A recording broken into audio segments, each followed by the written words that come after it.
In this guide, I'm going to show you how you can reset and pair any Roku remote to your Roku TV or Roku streaming service. Before we do get into this guide, make sure to like the video and subscribe to the channel with all notifications on. It really does help the channel and lets us know that you want more content like this. We'd greatly appreciate it. And if at any point throughout this guide you did have any questions, just ask them down in the comment section below and we could help you out further. I'm going to be doing my best to reply to every single comment down there. The first thing that you're going to want to do is check those older infrared remotes. If you do have an older Roku remote without like a microphone or a power button up at the top, it's likely an infrared remote. Essentially, you just got to try replacing those batteries and making sure nothing is blocking the front of the remote or the Roku device. Infrared remotes need a direct line of sight in order to work properly. However, if you do have a remote that has like a voice or a pairing button, essentially, you just got to remove that back cover and look for that pairing button. It's going to be underneath the battery, so you will have to take those batteries out. From here, you just got to press and hold the pairing button for about 5 seconds, and then the green light should start flashing on the remote, which means it's entering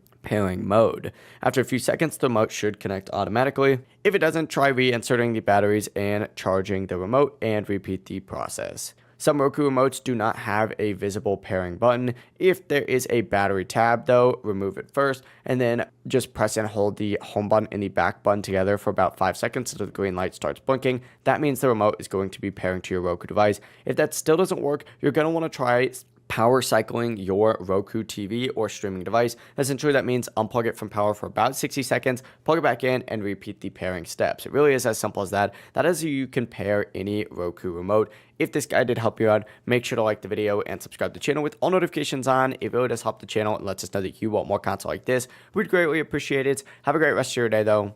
Peace.